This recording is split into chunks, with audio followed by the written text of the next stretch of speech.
الأهلي ونادي الرجاء المغربي في مباراة الودية، وإلى الآن دقيقة 71 والأهلي متأخر بهدفين مقابل هدف أمام النادي الرجاء. أهم سلبيات هذه المباراة، أهم إيجابيات هذه المباراة راح أتحدث عنها بهذا الفيديو بالتفصيل والشرح الكامل، ولكن بعد فاصل قصير فأبقوا معنا.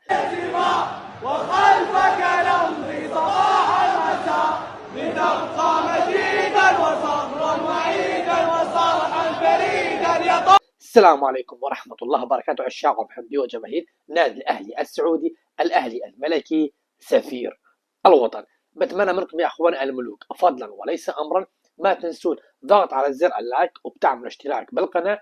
اللايك والاشتراك كتير كتير مهمين، الله يرزقكم ويجبر بخاطركم. طبعا الأهلينا اليوم لعب مباراة ودية ضد نادي الرجاء المغربي، وهذه المباراة تحدثنا عنها قبل أسبوع تقريبا أنه راح يكون في مباراة ودية بين نادي الأهلي ونادي الرجاء المغربي تحضيريا لمباراة بعد فترة توقف الدولي. الأهلي حد الآن متأخر بهدفين مقابل هدف.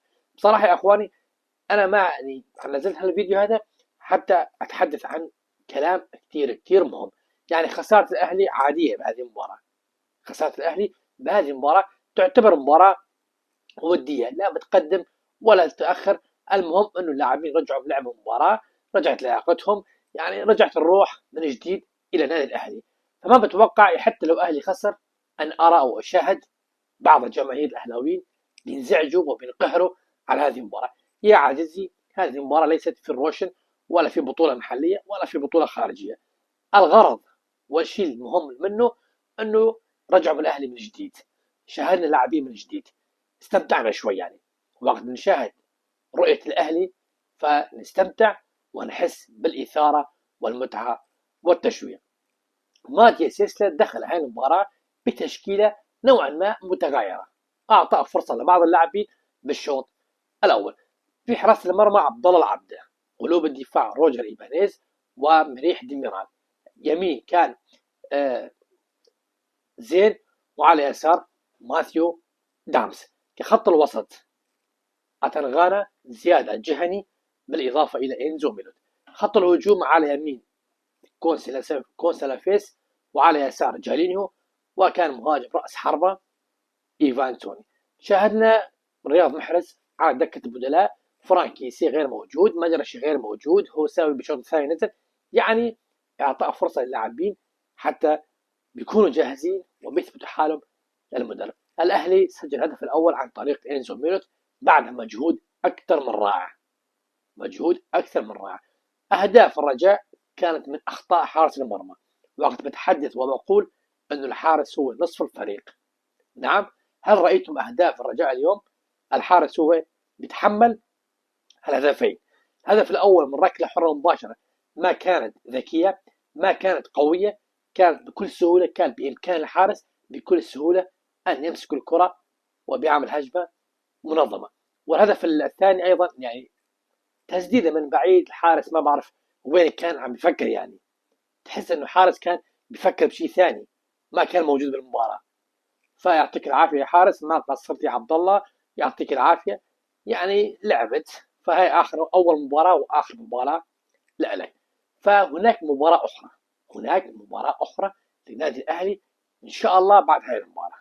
ولكن يا إخواني في كثير أخبار عم بيتم نشرها على مواقع التواصل الاجتماعي، بيتم أخبار كثيرة نشرها على مواقع التواصل الاجتماعي بخصوص نادي الأهلي. شو هي الأخبار يا رمزي أحمد؟ راح أتحدث برؤوس الأقلام عن هاي الأخبار، وإن شاء الله بكرة أتأكد من الخبر. أنا ما بدي أحكي شيء من عندي وإذا ما أكون واثق من كلامي، لا، بدي أحكي لك بكرة إن شاء الله بفيديو مخصص بجمع لكم كثير أخبار، وإن شاء الله بكرة أحكي للجمهور الأهلي. الأخبار هي أنه بخصوص لحد الآن إدارة الأهلي ما عم بيقدموا عرض لرياض محرز من أجل التجديد، ومحرز ما عم بيجدد.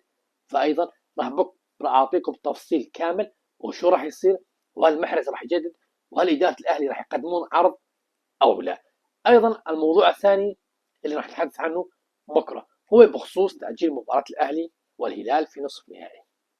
هتحدث عن هذه المباراة أيضا والسبب التأجيل، لأنه صراحة شاهدت إنه في كلام كثير بخصوص هذا الموضوع متعلق بتأجيل المباراة.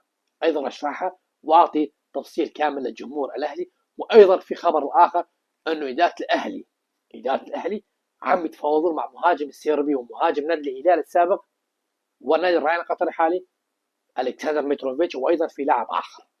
فانتظروني بكرة إخواني بحلقة خاصة أتحدث عنها بجميع أخبار بجميع تفاصيل. وما تنسون أنه إيبانيز تم تجديد، من تم تجديد، هاي الأخبار كلها تحدثنا عنها سابقا واليوم تم التأكيد على كلامنا.